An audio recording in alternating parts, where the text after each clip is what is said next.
ಜಮ್ಮು ಕಾಶ್ಮೀರದಲ್ಲಿ ಒಂದು ಸ್ಫೋಟ ಆಗಿದೆ ಅನ್ನೋದು ಗೊತ್ತಾಗ್ತಾ ಇದೆ. ಅದು ಈ ಬಾರಿ ಜಮ್ಮುವಿನ ಒಂದು ಬಸ್ ನಿಲ್ದಾಣದಲ್ಲಿ ಬಾಂಬ್ ಸ್ಫೋಟ ಆಗಿದೆ ಅನ್ನೋದು ಗೊತ್ತಾಗ್ತಾ ಇದೆ.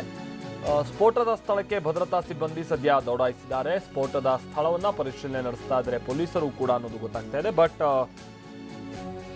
ಜಮ್ಮುವಿನಲ್ಲಿ ಈ ಸ್ಫೋಟ ಆಗಿದೆ. ಅದರಲ್ಲೂ ಕೂಡ ಈ ಬಸ್ ನಿಲ್ದಾಣದಲ್ಲಿ ಸ್ಫೋಟ ಆಗಿರುವಂತಹ ಕಾರಣದಿಂದ ಸಹಜವಾಗಿ ಜನಜಂಗುಳು ಇರುತ್ತೆ. ಬಸ್ ನಿಲ್ದಾಣ ಅಂತ ಅಂದ್ರೆ ನೂರಾರು ಜನ ಇರ್ತಾರೆ, ಬಸ್ಗಾಗಿ ಕಾಯ್ತಾ ಇರೋರು, ಬರೋರು, ಹೋಗೋರು. ಹೀಗಾಗಿ ಅಂತ ಸ್ಥಳದಲ್ಲಿ ಸ್ಫೋಟ ಆದಂತ ಸಂದರ್ಭದಲ್ಲಿ ಸಹಜವಾಗಿ ಏನಾದ್ರೂ ಬಹಳ ದೊಡ್ಡ ಅನಾಹುತ ಆಗ್ಬಿಟ್ಟಿದ್ಯಾ ಅನ್ನುವಂತ ಆತಂಕ ಈಗ ಕಾಡ್ತಾ ಇದೆ. ಬಟ್ ನಿಖರವಾದಂತ ಮಾಹಿತಿ ಇನ್ನಷ್ಟೇ ಲಭ್ಯ ಆಗಬೇಕಾಗಿದೆ. ಬಟ್ ಸ್ಫೋಟ ಆಗಿರೋದು ಬಹಳ ಪ್ರಬಲವಾದಂತ ಸ್ಫೋಟ ಅಂತ ಮೇಲ್ನೋಟಕ್ಕೆ ಕಾಣಿಸ್ತಾ ಇದೆ. ಜೊತೆಗೆ ಈಗ ಪೊಲೀಸರು ಕೂಡ ಆಲ್ರೆಡಿ ಸ್ಥಳವನ್ನ ಪರಿಶೀಲನೆ ನಡೆಸ್ತಾ ಇದ್ದಾರೆ. ಭದ್ರತಾ ಸಿಬ್ಬಂದಿ ಕೂಡ ಈಗ ಸ್ಥಳಕ್ಕೆ ದೌಡಾಯಿಸ್ತಾ ಇರೋದನ್ನ ನೋಡಿದ್ರೆ ಬಹುಶಃ ಮತ್ತೆ ಅಲ್ಲಿ ಕಾರ್ಯಾಚರಣೆ ಏನಾದ್ರು ನಡೆಸಬೇಕಾಗಿದ್ಯಾ, ಏನಾದ್ರು ಅನಾಹುತ ಆಗ್ಬಿಟ್ಟಿದ್ರೆ ತುರ್ತಾಗಿ ಕ್ರಮ ಹಾಸ್ಪಿಟಲೈಸ್ ಮಾಡೋದು, ಈ ತರದ ಯಾವ್ದಾದ್ರು ಕಾರ್ಯಾಚರಣೆ, ಜೊತೆಗೆ ಉಗ್ರರು ಏನಾದ್ರು ಅಲ್ಲೇ ಅಡಗಿ ಕುಳಿತಿದ್ರೆ ಅವರ ವಿರುದ್ಧದ ಕಾರ್ಯಾಚರಣೆ ಇದೆಲ್ಲವೂ ಕೂಡ ಆಗ್ಬೇಕಾಗಿದೆಯಾ ಸ್ಥಳದಲ್ಲಿ, ಈ ತರದ ಪ್ರಶ್ನೆ ಮೂಡ್ತಾ ಇದೆ. ಹರೀಶ್ ಇದಕ್ಕೆ ನಮ್ಮ ಪ್ರತಿನಿಧಿ ಸಂಬಂಧಪಟ್ಟಂತೆ ಮತ್ತಷ್ಟು ಡೀಟೇಲ್ಸ್ ಕೊಡ್ತಾರೆ. ಹರೀಶ್, ಏನ್ ಡೀಟೇಲ್ಸ್ ಲಭ್ಯ ಆಗಿದೆ? ಏನಾದ್ರು ಅನಾಹುತ ಆಗಿದೆಯಾ, ಬಹಳ ದೊಡ್ಡ ಅನಾಹುತ?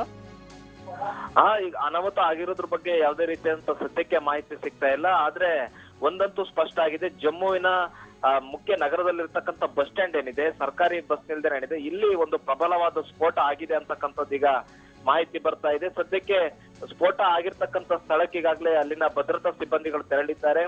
ಜಮ್ಮು ಕಾಶ್ಮೀರ ಪೊಲೀಸರು ಜಮ್ಮು ನಗರದ ಬಸ್ ಸ್ಟ್ಯಾಂಡ್ ನಲ್ಲಿ ಸ್ಫೋಟ ಆಗಿರ್ತಕ್ಕಂಥ ಸ್ಥಳಕ್ಕೆ ತೆರಳಿದ್ದಾರೆ. ಆ ಸ್ಫೋಟ ಆಗಿರ್ತಕ್ಕಂಥ ಏರಿಯಾವನ್ನ ಸಂಪೂರ್ಣವಾಗಿ ಪೊಲೀಸರು ಸುತ್ತುವರೆದಿದ್ದಾರೆ. ಆದ್ರೆ ಈಗ ಸದ್ಯಕ್ಕೆ ಬರ್ತಾ ಇರತಕ್ಕಂತ ಮಾಹಿತಿ ಆ ಸ್ಫೋಟದ ತೀವ್ರತೆ ಎಷ್ಟಿತ್ತು ಅನ್ನುವಂಥದ್ದು ಸ್ಪಷ್ಟವಾಗಿ ಗೊತ್ತಾಗಿಲ್ಲ. ಮತ್ತೆ ಎಷ್ಟು ಜನರಿಗೆ ಹಾನಿಯಾಗಿದೆ, ಎಷ್ಟು ಜನರುಗಳಿಗೆ ಗಾಯ ಆಗಿದೆ ಅಂತಕ್ಕಂಥದ್ದು ಸ್ಪಷ್ಟವಾಗಿ ಗೊತ್ತಾಗ್ತಿಲ್ಲ. ಆದ್ರೆ ಈಗ ಸ್ಫೋಟದ ತೀವ್ರತೆ ಸಾಕಷ್ಟಿತ್ತು, ಜೋರಿತ್ತು ಅನ್ನುವಂಥದ್ದಷ್ಟೇ ಗೊತ್ತಾಗಿದೆ. ಅದು ಸಂಪೂರ್ಣ ಮಾರ್ಕೆಟ್ ರೀತಿ ಕಾಣಿಸ್ತಾ ಇದೆ. ಬಸ್ ಸ್ಟ್ಯಾಂಡ್ ಪಕ್ಕದಲ್ಲೇ ಒಂದು ಮಾರ್ಕೆಟ್ ಇದೆ, ಆ ಮಾರ್ಕೆಟ್ ಪಕ್ಕದಲ್ಲೇ ಬಾಂಬ್ ಬ್ಲಾಸ್ಟ್ ಆಗಿದೆ ಅನ್ನುವಂತ ಸುದ್ದಿ ಸಿಗ್ತಾ ಇದೆ. ಅಂದ್ರೆ ಅದು ಬಾಂಬ್ ಬ್ಲಾಸ್ಟ್ ಅಥವಾ ಬೇರೆ ಇನ್ನಿತರ ಯಾವ್ದಾದ್ರು ಸ್ಫೋಟಕ ಅಲ್ಲಿ ಬ್ಲಾಸ್ಟ್ ಆಗಿದ್ಯೋ ಅನ್ನುವಂಥದ್ರ ಬಗ್ಗೆ ಜಸ್ಟ್ ಹೋಲ್ಡ್ ಹರೀಶ್, ಮತ್ತೆ ನಾನು ನಿಮ್ಮನ್ನ ಸಂಪರ್ಕ ಮಾಡ್ತೀನಿ. ಅಂದ್ರೆ ಗೊತ್ತಾಗ್ತಾ ಇರುವಂತ ಮಾಹಿತಿ ಅಂತೆ ಜಮ್ಮುವಿನಲ್ಲಿ ಬಸ್ ಒಳಗಡೆನೆ ಸ್ಫೋಟ ಆಗಿರಬಹುದು ಅಂತ ಹೇಳಲಾಗ್ತಾ ಇದೆ. ನಮಗೆ ಲಭ್ಯ ಆಗ್ತಾ ಇರುವಂತ ಪ್ರಾಥಮಿಕ ಮಾಹಿತಿಗಳನ್ನ ಅನುಸರಿಸಿ ನಾವು ಹೇಳೋದಾದ್ರೆ ಸ್ಫೋಟದ ಸ್ಥಳಕ್ಕೆ ಈಗ ಸ್ಥಳೀಯ ಪೊಲೀಸರು ಕೂಡ ದೌಡಾಯಿಸಿರುವಂತಹ ಸಂದರ್ಭದಲ್ಲಿ ಯಾವುದೋ ಅಪರಿಚಿತವಂತ ವ್ಯಕ್ತಿ ಬಂದು ಒಂದು ಬ್ಯಾಗ್ ಅನ್ನ ಇಟ್ಟೋಗೋದು, ಅದ್ರ ಮುಖಾಂತರವಾಗಿ ಸ್ಫೋಟ ಆಗಿರೋದು ಅದಕ್ಕಿಂತ ಬಸ್ನ ಒಳಗೇನೆ ಸ್ಫೋಟ ಆಗಿದೆ ಅನ್ನೋದು ಗೊತ್ತಾಗ್ತಾ ಇದೆ. ಇಲ್ಲಿ ಎರಡು ರೀತಿಯಾಗಿ ಅರ್ಥೈಸ್ಕೊಳ್ಬಹುದು. ಅಕಸ್ಮಾತ್ ಆ ಬಸ್ ಅಲ್ಲಿ ಜನ ಹೆಚ್ಚಿಗೆ ಇಲ್ಲದೆ ಹೋದ್ರೆ ದೊಡ್ಡ ಅನಾಹುತ ಆಗಿರ್ಬೋದಂತ ಸಾಧ್ಯತೆ ಬಹಳ ಕಮ್ಮಿ. ಅಕಸ್ಮಾತ್ ಜನರೂ ಕೂಡ ಹೆಚ್ಚಿದ್ದು, ಅದರಲ್ಲೂ ಬಸ್ ನಿಲ್ದಾಣದಲ್ಲಿ ಆ ಬಸ್ ನಿಂತು ಅಕ್ಕಪಕ್ಕದಲ್ಲೂ ಕೂಡ ಬಹಳ ಮಂದಿ ಏನಾದ್ರು ಓಡಾಡ್ತಾ ಇದ್ರೆ ದೊಡ್ಡ ಅನಾಹುತ ಆಗಿರಬಹುದಾ ಅಂತ ಚಾನ್ಸಸ್ ಕೂಡ ಇದೆ. ಯಾಕಂತಂದ್ರೆ ಸಹಜವಾಗಿ ಬಸ್ನ ಒಳಗೆ ಸ್ಫೋಟ ಆದಂತ ಸಂದರ್ಭದಲ್ಲಿ ಗೊತ್ತಿಲ್ಲ, ಆ ಮಟ್ಟಿಗಿನ ಸ್ಫೋಟ ಆದಂತ ಟೈಮ್ನಲ್ಲಿ ಡೀಸೆಲ್ ಟ್ಯಾಂಕಿಗೂ ಅದಕ್ಕೇನಾದ್ರು ಬೆಂಕಿ ತಗಲಿ ಅದು ಏನಾದ್ರು ಬ್ಲಾಸ್ಟ್ ಆಗಿರ್ಬೋದಾ ಅಂತ ಚಾನ್ಸಸ್ ಇದೆ. ಅಂದ್ರೆ ಒಂದು ಪ್ರದೇಶ ಸಂಪೂರ್ಣವಾಗಿ ದೊಡ್ಡ ಸ್ಫೋಟಕ್ಕೆ, ದೊಡ್ಡ ಅನಾಹುತಕ್ಕೆ ಒಳಗಾಗಬಹುದು ಅಂತ ಚಾನ್ಸಸ್ಗಳು ಕೂಡ ಇರುತ್ತೆ. ಅದು ಈ ತರ ವೆಹಿಕಲ್ಗಳು ಬ್ಲಾಸ್ಟ್ ಆದಂತ ಸಂದರ್ಭದಲ್ಲಿ, ವೆಹಿಕಲ್ ಒಳಗೆ ಬಾಂಬ್ ಇಟ್ಟಂತ ಬ್ಲಾಸ್ಟ್ ಮಾಡುವಂತ ಸಂದರ್ಭದಲ್ಲಿ ಅಂದ್ರೆ ಅನಾಹುತದ ಪ್ರಮಾಣ ಇರುತ್ತಲ್ಲ ಅದು ಬಹಳ ದೊಡ್ಡದಾಗಿರುತ್ತೆ. ಬಹುಶಃ ಗೊತ್ತಿಲ್ಲ, ಇದಕ್ಕೆ ಸಂಬಂಧಪಟ್ಟಂತೆ ಏನೋ ದೊಡ್ಡ ಅನಾಹುತ ಅಂದ್ರೆ ಯಾರು ಜೀವ ಬಲಿಗೋ ಅಥವಾ ಯಾರು ಗಾಯಗೊಂಡಿರೋದು ಆ ಮಟ್ಟಕ್ಕಾಗಿದೆ ಏನೋ ಅನ್ನೋದು ಗೊತ್ತಾಗಬೇಕಿದೆ. ಹರೀಶ್ ನಮ್ಗೆ ಇದಕ್ಕೆ ಸಂಬಂಧಪಟ್ಟಂತೆ ಮತ್ತಷ್ಟು ಡೀಟೇಲ್ಸ್ ಕೊಡ್ತಾರೆ, ಸಂಪರ್ಕದಲ್ಲಿದ್ದಾರೆ. ಹರೀಶ್, ಅಂದ್ರೆ ಮಾರ್ಕೆಟ್ ರೀತಿಯಂತ ಪ್ರದೇಶ, ಬಹಳ ಜನ ಜಂಗುಳು ಇರುವಂತ ಪ್ರದೇಶ ಅಂತ ಅಂದ್ರೆ ಸಹಜವಾಗಿ ಒಂದು ಆತಂಕ ಇದೆ. ಅಂದ್ರೆ ಯಾರಿಗಾರು ಹೆಚ್ಚು ಕಮ್ಮಿ ಆಗ್ಬಿಟ್ಟಿದ್ಯಾ ಅಂತ ಆ ತರದ್ ಏನಾದ್ರು ಪರಿಸ್ಥಿತಿ ಸ್ಥಳದಲ್ಲಿ ಕಂಡು ಬರ್ತಾ ಇದೆಯಾ? ಏನಾದ್ರು ಹಾಸ್ಪಿಟ್ಲಿಗೆ ಕರ್ಕೊಂಡು ಹೋಗೋದು ಅಥವಾ ತುರ್ತಾಗಿ ಚಿಕಿತ್ಸೆ ಕೊಡಿಸುವಂತ ಪ್ರಯತ್ನ ಈ ತರದ್ದೇನಾದ್ರು? ಹರೀಶ್, ನಾವು ಕೂಡ ವಿಜುವಲ್ಸ್ ಇನ್ಫ್ಯಾಕ್ಟ್ ಗಮನಿಸ್ತಾ ಇದೀವಿ.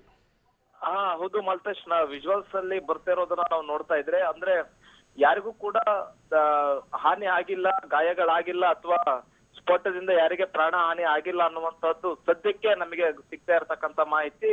ಇನ್ನು ನೋಡ್ಬೇಕಾಗುತ್ತೆ ಅದು ಎಷ್ಟು ಸ್ಫೋಟ ಆಗಿದೆ, ಆ ತೀವ್ರತೆ ಎಷ್ಟಿತ್ತು ಅಂತಕ್ಕಂಥದ್ದು ಇನ್ನು ಸ್ಪಷ್ಟ ಆಗ್ಬೇಕಾಗಿದೆ. ಈಗಾಗಲೇ ಎಲ್ಲರೂ ಪೊಲೀಸ್ನರಲ್ಲಿ ಸುತ್ತುವರೆದಿದ್ದಾರೆ ಸ್ಫೋಟದ ಜಾಗವನ್ನ.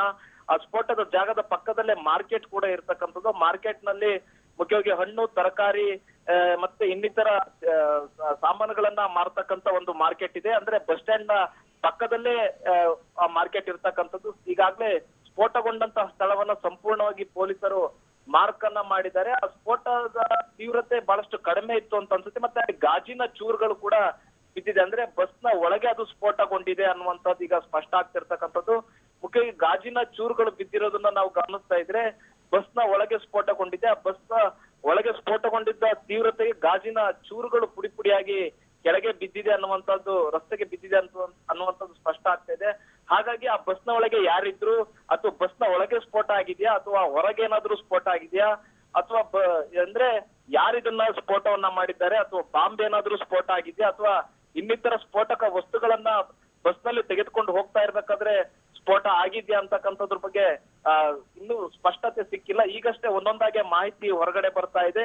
ಅಂದ್ರೆ ಸ್ಫೋಟ ಆಗಿರೋದಂತೂ ಸತ್ಯ, ಆದ್ರೆ ಯಾವ ಪ್ರಮಾಣದಲ್ಲಿ ತೀವ್ರತೆಯಲ್ಲಿ ಇತ್ತು ಅಂತಕ್ಕಂಥದ್ದು ಸ್ಫೋಟದ ಬಗ್ಗೆ ಇನ್ನೂ ಮಾಹಿತಿ ಬರಬೇಕಾಗಿದೆ.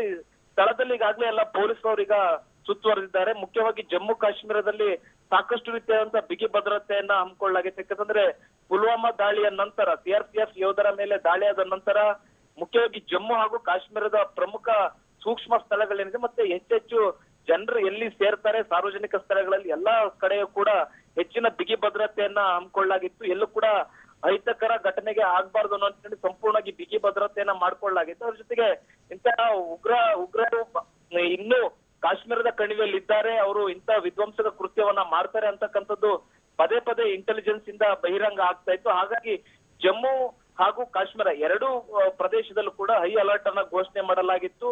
ಪ್ರತಿ ದಿವಸ ಕೂಡ ಅಲ್ಲಿ ಹೆಚ್ಚಿನ ಭದ್ರತೆಯನ್ನ ಕೊಡ್ಲಾಗಿತ್ತು. ಆದ್ರೆ ಇಂತಹ ಘಟನೆ ಆಗಿರುವಂತದ್ದು ಮತ್ತಷ್ಟು ಖೇದಕರ. ಯಾಕಂತಂದ್ರೆ ಮುಖ್ಯವಾಗಿ ಹೆಚ್ಚು ಜನರು ಸೇರ್ತಕ್ಕಂತ ಬಸ್ ಸ್ಟ್ಯಾಂಡ್ ನಲ್ಲಿ ಇಂತ ಒಂದು ಸ್ಫೋಟ ಆಗಿದೆ ಅಂತಕ್ಕಂಥ ಸುದ್ದಿ ಈಗ ಬರ್ತಾ ಇದೆ.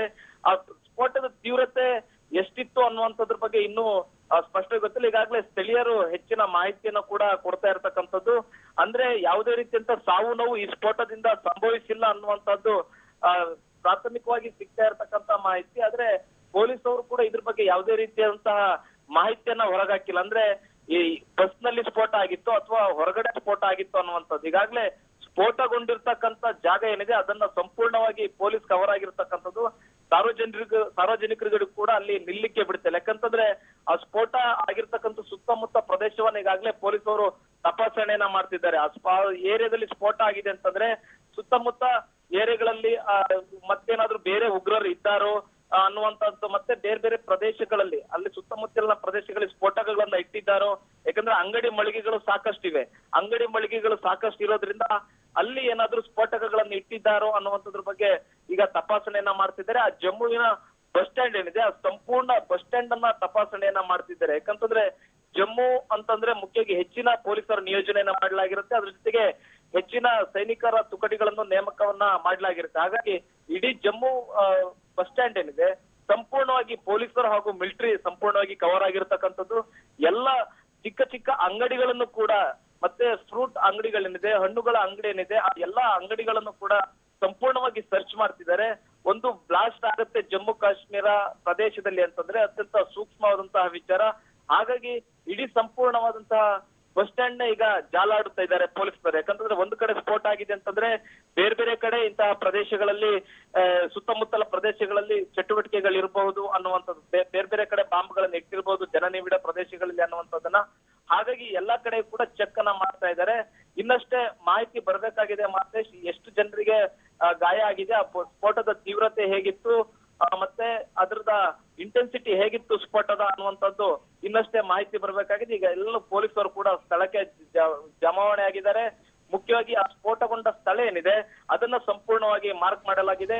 ಯಾರಿಗೂ ಕೂಡ ಅಲ್ಲಿಗೆ ಬರ್ಲಿಕ್ಕೆ ಅವಕಾಶವನ್ನ ಜಸ್ಟ್ ಹರೀಶ್ ಇದಕ್ಕೆ ಸಂಬಂಧಪಟ್ಟಂತೆ ಒಂದಷ್ಟು ಅಪ್ಡೇಟ್ಸ್ ಈಗ ಲಭ್ಯ ಆಗ್ತಾ ಇದೆ, ನೀವು ಕೂಡ ಹೇಳಿದಾಗೆ. ಆಮೇಲೆ ಬಸ್ ಮೇಲೆ ಗ್ರೆನೇಡ್ ದಾಳಿ ನಡೆಸಿರೋದು ಅನ್ನೋದು ಗೊತ್ತಾಗ್ತಾ ಇದೆ. ಈ ಗ್ರೆನೇಡ್ ಸ್ಫೋಟದಿಂದಾಗಿ ಸುಮಾರು 6 ಜನರಿಗೆ ಗಾಯ ಅನ್ನೋದು ಗೊತ್ತಾಗ್ತಾ ಇದೆ. ಇದೀಗ ತಾನೇ ನಾವು ಗಮನಿಸ್ತಾ ಇದ್ವಲ್ಲ, ಜಮ್ಮುವಿನಲ್ಲಿ ಬಸ್ ನಿಲ್ದಾಣದಲ್ಲಿ ಒಂದು ಘಟನೆ ನಡೆದಿದೆ ಅಂತೇಳಿ. ಈ ಘಟನೆಗೆ ಸಂಬಂಧಪಟ್ಟಂತೆ ಮತ್ತಷ್ಟು ಅಪ್ಡೇಟ್ಸ್ ಲಭ್ಯ ಆಗ್ತಾ ಇದೆ.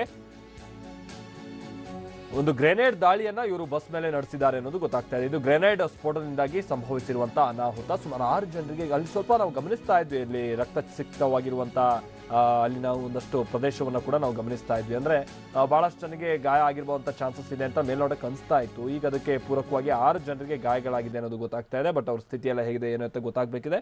ಆಮೇಲೆ ಗ್ರೆನೇಡ್ ದಾಳಿಯನ್ನು ನಡೆಸಿ ಹೋಗಿದ್ದಾರೆ ಅಂತ ಅಂದರೆ ಸಹಜವಾಗಿ ಉಗ್ರರು ಅಲ್ಲೇ ಅಕ್ಕಪಕ್ಕದಲ್ಲೆಲ್ಲೋ ಅಡಗಿ ಕುಳಿತಿರ್ತಾರೆ. ಅವರ ಹೆಡೆಮುರಿ ಕಟ್ಟಬೇಕಂತ ಕೆಲಸ ಆಗಬೇಕಿದೆ.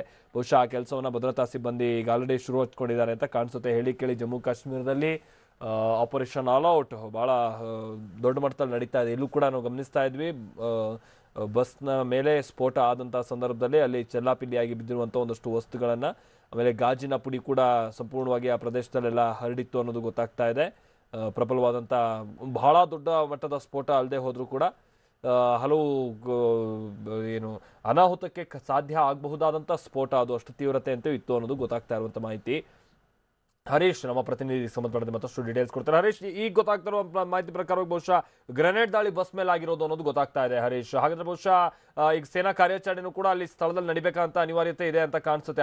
ಹಗಲೇ ಇಂಥದ್ದೊಂದು ಗ್ರೆನೇಡ್ ದಾಳಿಯನ್ನು ನಡೆಸೋಗ್ತಾ ಇದ್ದಾರೆ ಅಂತ, ಜೊತೆಗೆ ಸಾರ್ವಜನಿಕರನ್ನು ಕೂಡ ಟಾರ್ಗೆಟ್ ಮಾಡಿ ಉಗ್ರರು ಹಾಗಾದ್ರೆ ಕೃತ್ಯವನ್ನು ಎಸಗ್ತಾ ಇದ್ದಾರೆ ಅನ್ನಂಗೆ ಆಗ್ತಾ ಇದೆ ಈಗ. ಹೌದು ಮಲ್ತೇಶ್, ಮುಖ್ಯವಾಗಿ ಉಗ್ರರು ಜಮ್ಮುವಿನಲ್ಲಿ ಹೆಚ್ಚಿನ ಕಾನ್ಸಂಟ್ರೇಟ್ ಮಾಡ್ತಾರೆ. ಯಾಕಂತಂದ್ರೆ ಜಮ್ಮುವಿನಲ್ಲಿ ಹೆಚ್ಚಿನ ತಮ್ಮ ದುಷ್ಕೃತ್ಯಗಳನ್ನ ಮಾಡಬಹುದು ಅನ್ನುವಂತ ನಿಟ್ಟಿನಲ್ಲಿ ಇವತ್ತು ಗ್ರಾನೇಡ್ ದಾಳಿ ಆಗಿದೆ ಅನ್ನುವಂಥದ್ದು ಸ್ಪಷ್ಟ ಆಗ್ತಾ ಇದೆ. ಅದು ಸಾರ್ವಜನಿಕರು ಹೆಚ್ಚು ಇರ್ತಕ್ಕಂಥ ಪ್ರದೇಶ, ಬಸ್ ಸ್ಟ್ಯಾಂಡ್ ಹಾಗೂ ಬಸ್ಗಳನ್ನ ಟಾರ್ಗೆಟ್ ಮಾಡಿದ್ದಾರೆ, ಗ್ರೆನೇಡ್ ದಾಳಿಯನ್ನ ಮಾಡಿದ್ದಾರೆ ಅನ್ನುವಂಥದ್ದು ಈಗ ಸದ್ಯಕ್ಕೆ ಸಿಗ್ತಾ ಇರ್ತಕ್ಕಂಥ ಮಾಹಿತಿ. ಈ ಗ್ರೆನೇಡ್ ದಾಳಿಯಲ್ಲಿ 5 ಜನರಿಗೆ ಗಂಭೀರ ಗಾಯ ಆಗಿದೆ ಅನ್ನುವಂಥದ್ದು ಈಗ